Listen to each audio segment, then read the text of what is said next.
Well, hello and welcome to the Profit Express. I'm Tim Healy, and I'm inviting you to join me each and every Wednesday so you could be prepared to win the battle for business. That's right. Now listen, I know you're out there. You're closing deals. You're making money. You're turning prospects into profits. So I got to make it worth your while.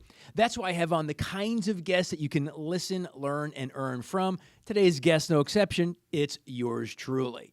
So welcome aboard. Thanks for sharing some of your time with me today. And as always, a special thanks to our sponsor, Corbett Public Relations, where they've been promoting and protecting businesses and brands for over 30 years. So do yourself a favor. Visit Bill and his team at CorbettPR.com. That's CorbettPR.com. Welcome aboard, everybody.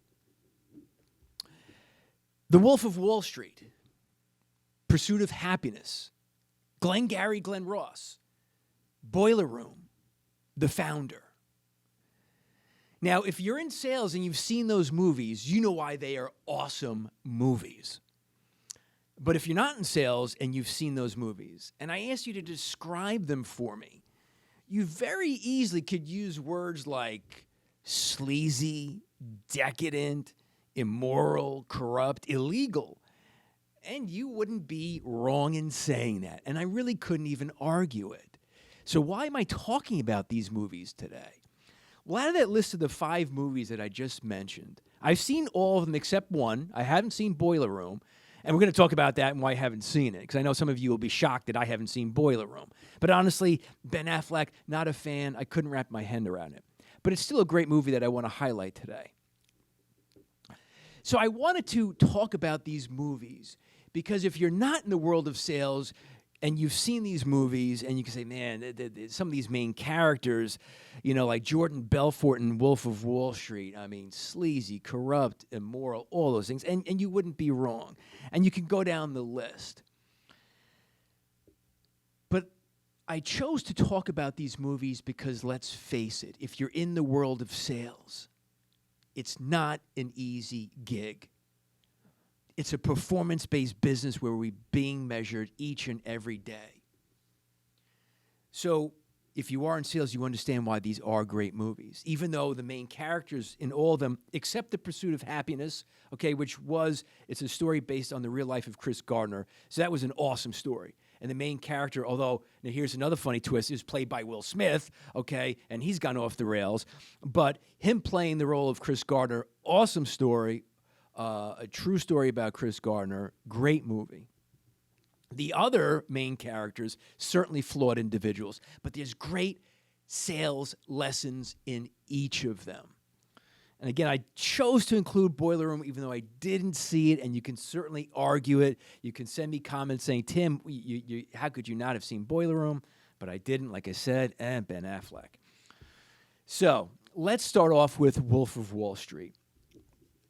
So Leonardo DiCaprio plays Jordan Belfort. Again, the true story.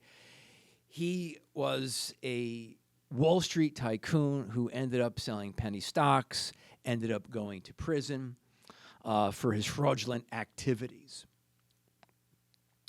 And when you think of The Wolf of Wall Street, again, if you've seen it or haven't seen it, it's been out for a long time, so spoiler alert on all of these, okay? They've all been out a number of years.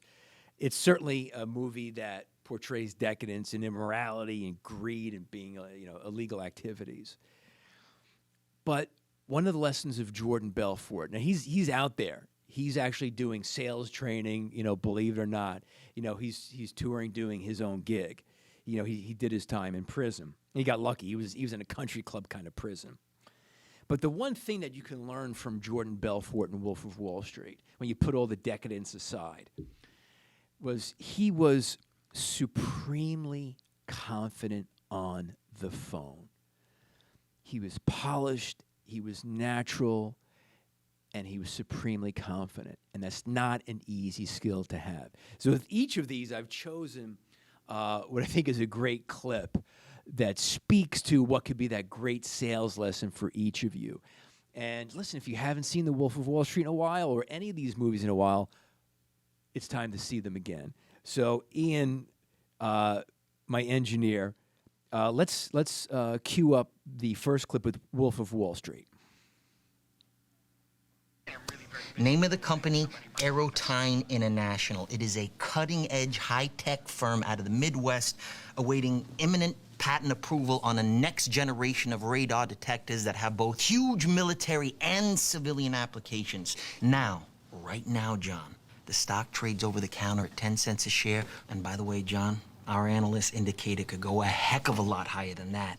Your profit on a mere $6,000 investment would be upwards of $60,000. Jesus, that's my mortgage, man. Exactly, you could pay off your mortgage. This stock will pay off my house. John, one thing I can promise you, even in this market, is that I never ask my clients to judge me on my winners. I ask them to judge me on my losers because I have so few. Now, you might be listening to this, oh, wow, that's kind of cheesy. I mean, he was selling penny stocks, okay? But it's the takeaway. The guy was supremely confident. And just go on YouTube, see, and that's the source of these clips on YouTube, see that scene in Wolf of Wall Street where it's Aerotine International and he's selling the stock over the phone, and he goes into this dingy, stockbroker office. It's in some cheesy strip mall somewhere. And he walks in, there's a whole cast of schlubby sales guys. He walks in a suit and tie because he just lost his job on Wall Street, walks in a suit and tie, sits down. This is one of his first calls. And as you see in the scene, as it pans over the rest of the office of these schlubby sales guys, who you'd expect to see on some used car lot somewhere, their jaws drop hearing the technique of this guy. And again, listen, so much has changed in sales, okay? And if you were to hear Jordan Belfort pitch you today, you would probably run the other way. But the reason I share this is because he was supremely confident in himself, in his message, and how he was on the phone, and that comes across. And if nothing else, sales professionals listening, it's a great time to ask yourself, how do I sound on the phone? How is my energy? Have I, taken the time recently to look at my pitch, my message, the questions that I ask? It's always a great time to reinvent yourself, to bring new energy. And that's why watching The Wolf of Wall Street and that particular clip, Aerotine International, it's just a great, shot in the arm. Bring energy and excitement to your call. So that was Wolf of Wall Street. Great movie. Leonardo DiCaprio, I did a great job portraying Jordan Belfort. So then the next one actually was the one movie out of all these 5 that I've listed that doesn't have that, sleazy, decadent, cheesy sales feeling to it. And, when I say it out loud, like, man, geez, am I part of this profession? But yeah, the truth is I am. And I always think when I see these movies, it does represent a bad side to selling. And there is a bad side to selling in the industry. No matter what you sell, there's always a pushy, cheesy person out there. There's always the unprofessional. There's always the unscrupulous. Okay, it just is what it is. But again, sales is not an easy profession. You're going out there each and every day, and you're being measured on your wins and losses. So it's not easy. So in The Pursuit of Happiness, which was based on the real life of Chris Gardner, it was played by Will Smith, who I loved up until recently. You know why. We won't get into it. He tells the story of Chris Gardner, who at one point his wife left him. He was caring for his kid. He had a son. They were homeless for a period of time. And then he gets a job at Dean Witter. They're no longer around. This movie goes back, obviously. And there's a few different scenes in the movie. One of them in particular, I won't be playing this clip, but it was an awesome scene. Again, you can find it on YouTube, where since he had to get his son from daycare, he had to be really, really tight on his time. And when you were in that business, in so many businesses and sales, when you start out, you got to make a ton of phone calls. You got to get appointments. It's lots of volume, especially in the beginning. And so he starts out at Dean Witter. He doesn't have, what they call a natural market and family and friends to go to. So he's just cold calling lists. And he realized, because he had to get done, he had like 2 less hours in the day because he had to leave early to pick up his son. So in this one scene, you could Google it, and YouTube, cold calling, pursuit of happiness.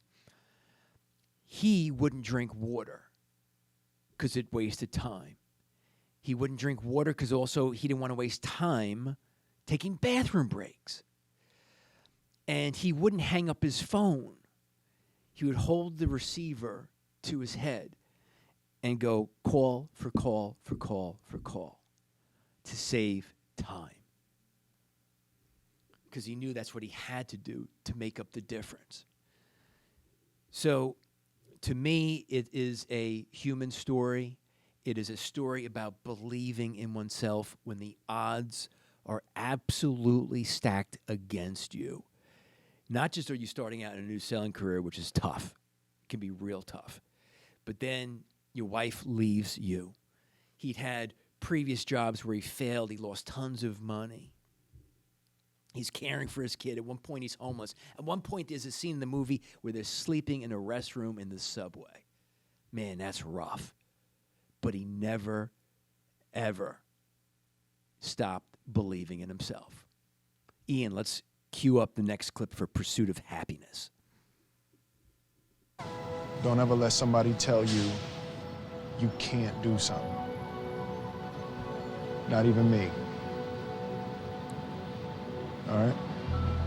All right. You got a dream, you got to protect it. People can't do something themselves. They want to tell you you can't do it.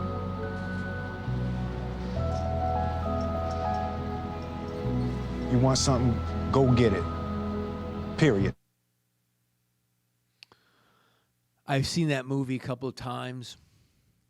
I've seen that clip, I don't know how many times. I'm just on YouTube and listening to clips. I cried the first time I watched that movie.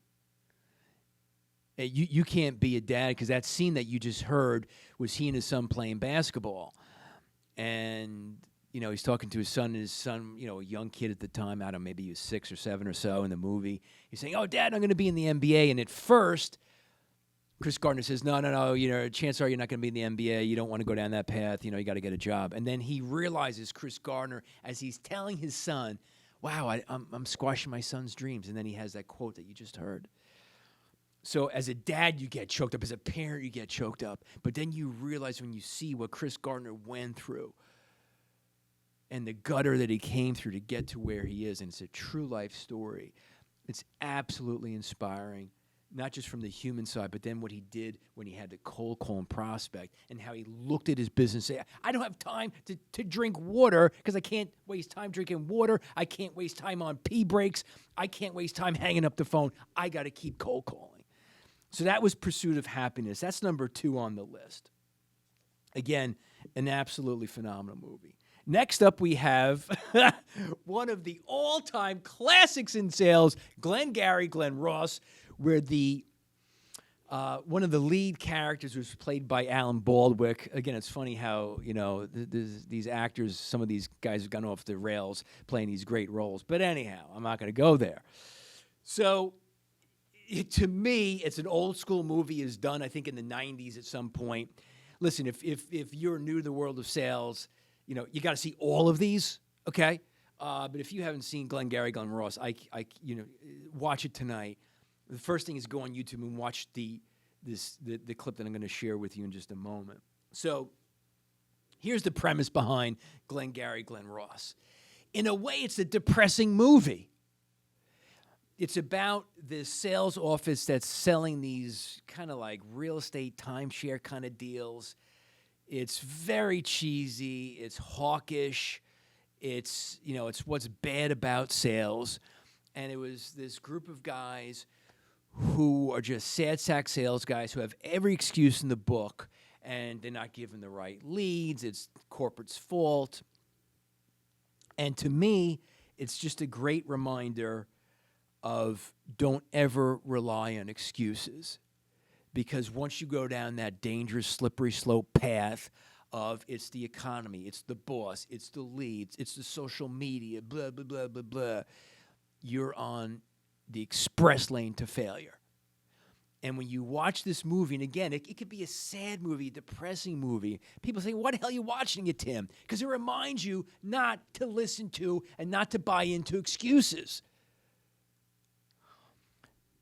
So this next clip, I can't tell you, honest to God, I've watched this clip, the famous Alec Baldwin clip, 1,000 times if I've listened to it and watched it once. So Ian, cue us up on Glengarry Glen Ross. Put that coffee down.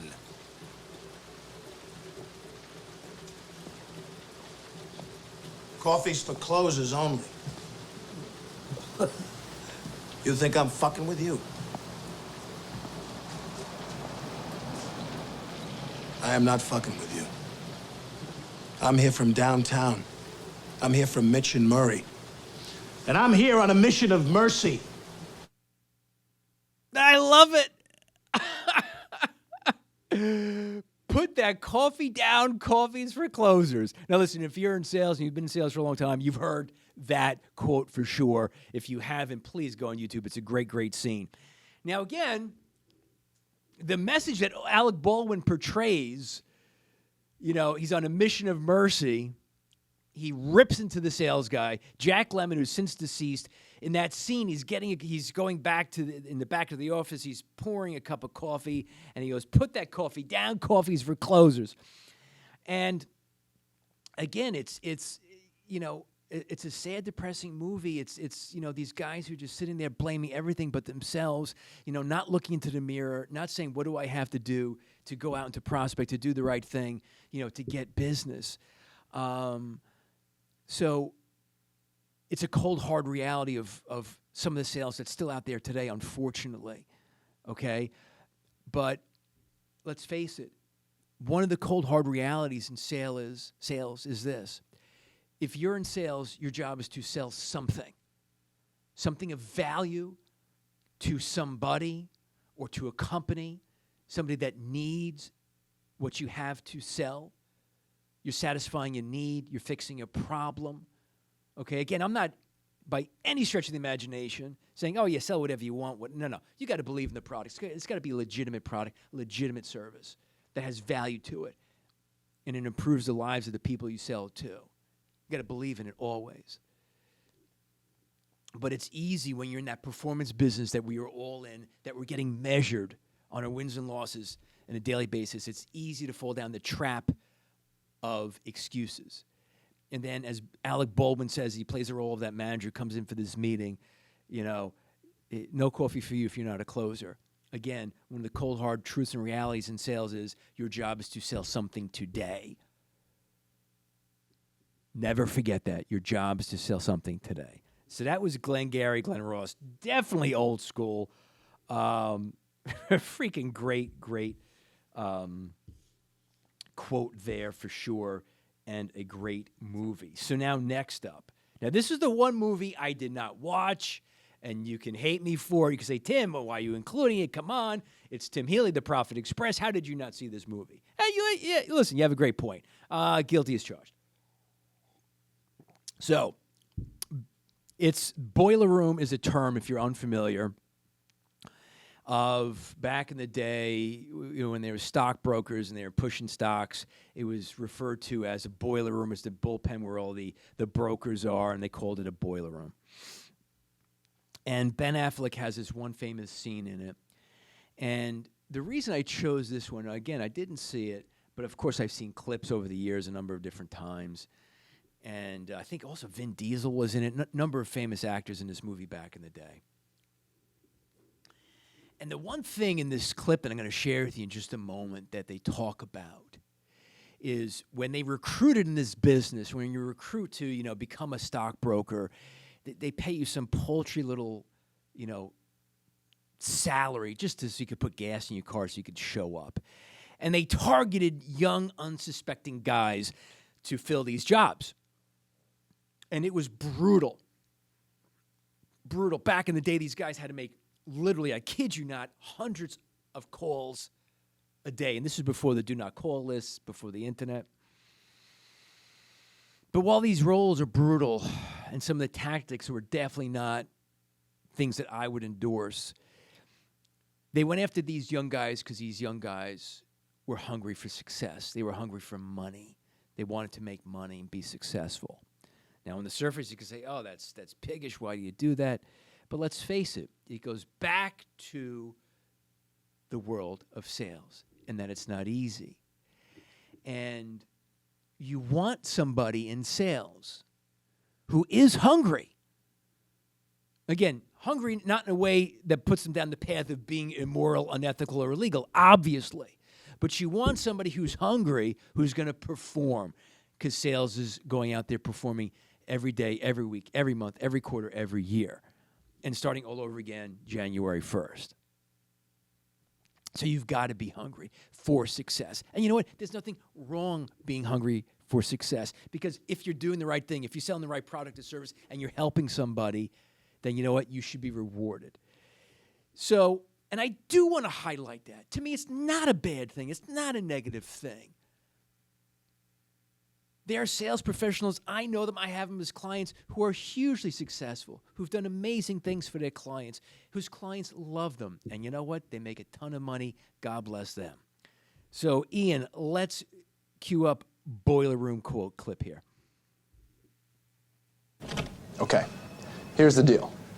I'm not here to waste your time, okay? And I certainly hope you're not here to waste mine. So I'm gonna keep this short. Become an employee of this firm, you will make your first $1 million within 3 years, okay? I'm gonna repeat that. You will make $1 million within 3 years of your first day of employment at JT Marlin. There is no question as to whether or not you'll become a millionaire working here. The only question is how many times over.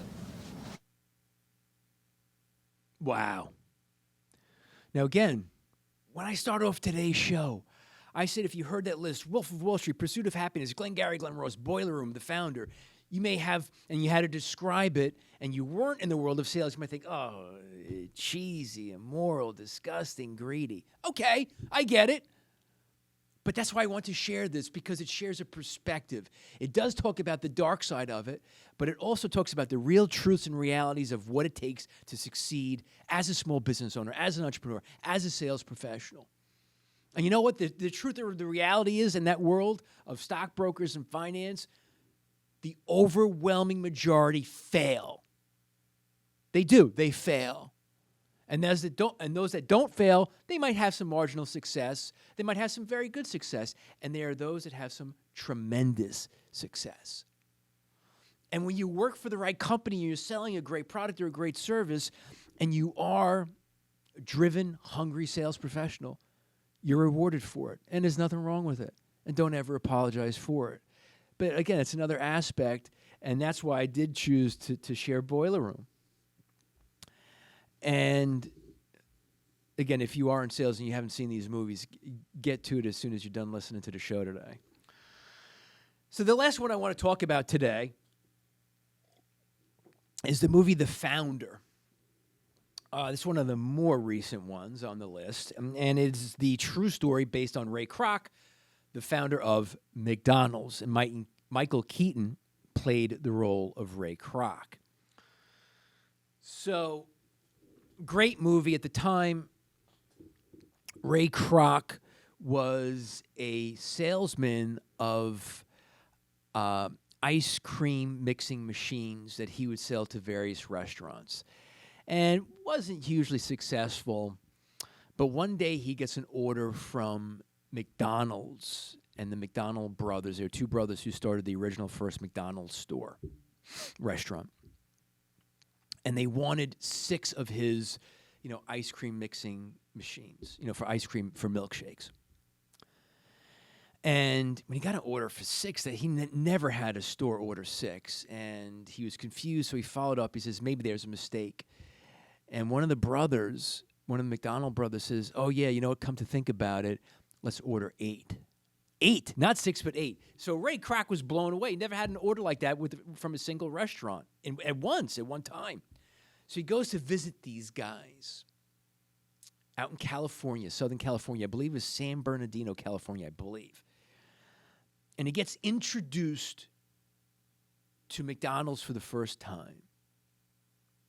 Walks up, orders cheeseburger, fries, and a Coke. pays his money. It was hilarious. I think it was like, 50 cents, something like that. The guy gives him his change. The kid turns around from the window. Again, it was fast food. Kid turns around in like 10 seconds and hands him his Coke and his burger and fries. Ray Kroc is like, wait, what's this? He's like, well, it's your order, sir. He's like, what? Baffled by how it happened so quickly.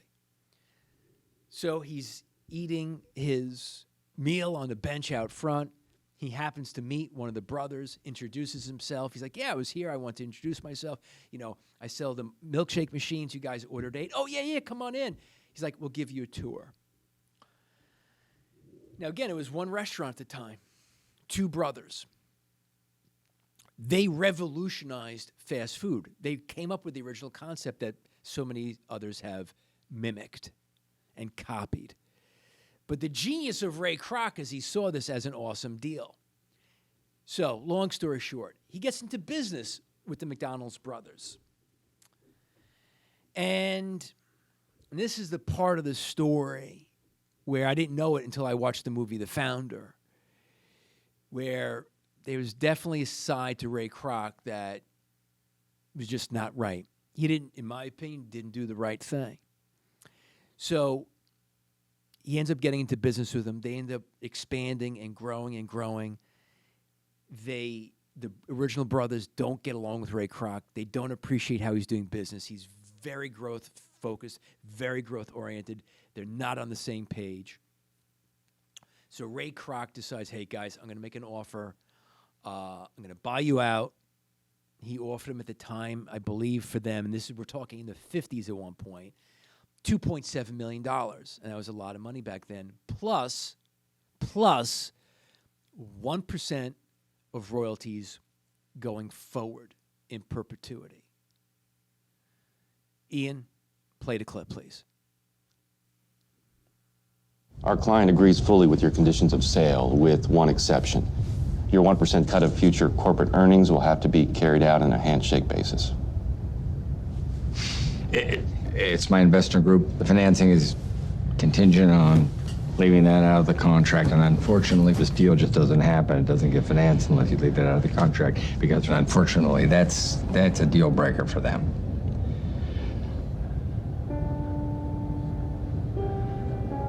Look, fellas, you'll get your full royalties, all right? Got my word on that. Dick, Mac. Let's make a deal.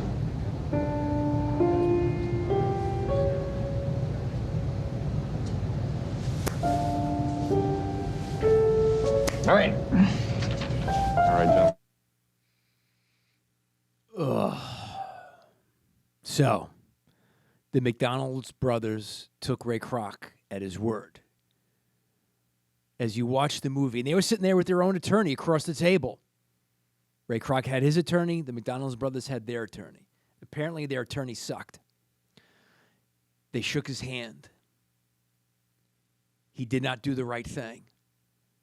They did not get their royalties. Why do I share that clip with you? Lots of reasons. In sales, we're negotiating. Believe and listen to your gut. If something doesn't smell right, look right, feel right, it means it's not right. They trusted somebody they shouldn't have trusted, and they got screwed. Now listen to this, and you could look this one up. So they got to $2.7 million. You might think, well, okay, not so bad. But we're talking about 1% of McDonald's. Think about that. They've done the math. If they got it in writing, which they did not, obviously they would have had a contract that they would have been able to stand behind, and they could have fought it. They could have gone to court with the contract, but they had nothing. Ray Kroc doesn't pay them. With the growth of McDonald's, roughly speaking, their 1% would have been worth $100 million a year. Oh, man. I'm watching that movie. It's like, guys, don't shake the hand. You know you can't trust this guy. And the attorney, what a moron that guy. Oh, Jesus.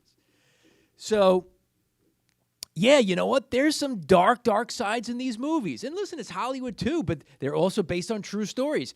Ray Kroc, the founder, true story. Pursuit of Happiness, which was, the best movie from a human perspective and from a, positivity perspective, and, great on the character and human nature. Wolf of Wall Street, okay? Leonardo DiCaprio's life on Jordan Belfort. Some of these guys are bad guys. They were. This is just what it is. But there's lessons to be learned in all of that. Because if you're that sales professional listening, you know what I'm talking about. If you're that business owner who's also, part of your role also is selling, you know what I'm talking about. It's a tough game. You're performing each and every day. So you got to have a product that you stand behind, a service that you stand behind. That when somebody buys it from you, you've improved their life, or you've made them happy, or you've solved the problem. And it's okay to be hungry for success. Not greedy, because remember the old saying, pigs get fat, hogs get slaughtered. Don't get greedy, but be hungry for success, because you should be. And there's nothing wrong with being rewarded for doing a great thing, because one of the coldest realities in the world of sales is your job is to sell something today. Because if you're not selling something today, you're not doing your job. So those were the 5 movies. Again, Wolf of Wall Street, Pursuit of Happiness, Glengarry Glen Ross, Boiler Room, and The Founder. If you haven't seen them, even if you're not in sales, they're great movies. And if you are in sales and haven't seen them, then by all means, check these movies out. So, one, has some fun today. As always, thanks for being on board. And certainly the lessons learned from these movies are what you need to hear as you're in the pursuit of winning your battle for business each and every day. So remember to be on board, be on the lookout every Wednesday when great shows like today's drop. And don't forget to follow me on Instagram at The Profit Express. Follow us, like us, hit the bell on YouTube, Facebook, and Twitter as well. And until next Wednesday, this is The Profit Express.